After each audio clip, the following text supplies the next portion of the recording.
Hello friends, welcome back to my channel. Friends, આપણે આજે ફરીને આઈબ્રોમાં આવી ગયા છે। તો અમારી કસ્ટમર છે અને કસ્ટમરનો હું આઈબ્રો કરી રહી છું। તો હવે આ હું જે પ્રકારે તમને શીખવાડું એ પ્રકારે તમારે આઈબ્રો કરવાનો છે। સૌથી પહેલાં આપણે ફોરહેડથી શરૂઆત કરશું। આ કસ્ટમરનો મેં એક સાઈડનો આઈબ્રો કરી નાખ્યો છે અને બીજી સાઈડનો હું આઈબ્રો કરું છું। તો જો ફોરહેડથી શરૂઆત કરી છે અને લગભગ મેં ફોરહેડ સાફ જ કરી નાખ્યો છે અને જ્યાંથી આઈબ્રો છે ત્યાંની ઉપર થોડું થોડું લેવાનું હતું, એટલે એ પણ હું ક્લીન અપ કરી નાખું છું જો આ રીતે।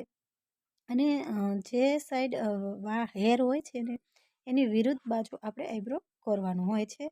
અને જ્યારે પણ તમે આઈબ્રો કરો છો તો ખાસ ધ્યાન રાખવાનું કે બીજા હેર હોય એ ન આવી જાય, એટલે કે જે હેર આપણે લેવાના હોય છે એ જ હેર આવે, બીજા હેર ન આવે। પછી વચ્ચેથી ને જ્યારે આપણે આઈબ્રોના હેર લેતા હોઈએ છીએ તો એનું પણ તમારે ધ્યાન રાખવાનું છે। પછી જો એકવાર આ રીતે કટ કરી નાખવાનું, જે ઊભા હેર હોય છે તો એને થોડા થોડાક જ કટ કરવાના, એક જલ્દીમાં ફટાફટી કે વધારે કપાઈ ન જાય એ વાતનું ધ્યાન રાખવાનું। હવે બંને સાઈડ પકડવાનું કહેવાનું, ખેંચીને પકડવાનું કહેવાનું, જેનાથી ઢીલું ન પકડ થાય અને ચીપટી ન આવે એ વાતનું ધ્યાન રાખવાનું। ચીપટી મીન્સ કે કટ ન થઈ જાય, સ્કિન છે એ કટ ન થઈ જાય એ વાતનું ધ્યાન રાખવાનું। અને શરૂઆતમાં જ્યારે તમે સૌપ્રથમ શીખો છો આઈબ્રો તો ત્યારે ધીમેથી આઈબ્રો કરવાનો, એટલે કે એક એક હેર લેવાના, એક ખામટા જલ્દી ઝાઝા 5 થી 6 હેર નહીં લેવાના, થોડા થોડાક જ 2 થી 3 હેર જ લેવાના। પછી જેમ તમારી ઝડપ વધતી જાય એમ વધારે હેર લઈ શકો છો, પણ થોડા થોડા હેર લો તો વધુ સારું। અને ફ્રેન્ડ્સ, આ જે રીતે હું આઈબ્રો કરું છું એ રીતે જ તમારે આઈબ્રો કરવાનો છે, જો હું જે રીતના લઉં છું। આમાં ખાસ તો જે શેપ છે, કઈ રીતનો શેપ આપવો એ જોવાનું છે।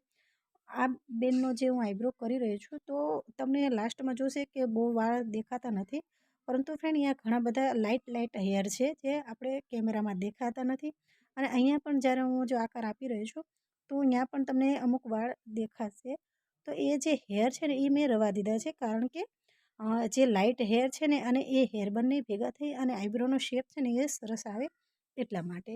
કેમ કે નીચો આઈબ્રો દેખાવાનો છે, આ બેનનો જે આઈબ્રો છે એકદમ ઉપર છે, એને કે ઊંચો છે બહુ, એટલા માટે તમે લાસ્ટમાં જોશો કે બંને સાઈડના આઈબ્રા એકદમ ઊંચા છે એકદમ, એટલે આપણે છે ને નીચા કરવાના છે। જો હવે બંને કમ્પ્લીટ થઈ ગઈ, તમને જે આ હેર દેખાય છે ને એ હેર મેં રહેવા દીધા છે। શા માટે? કારણ કે બંને આઈબ્રો સરખો લાગે, જો આ સાઈડ જેવો ગ્રોથ છે એવો ગ્રોથ આ બાજુ નથી, તો એ વાતનું પણ તમારે ધ્યાન રાખવાનું। જો આ તમને લાઇટમાં દેખાશે।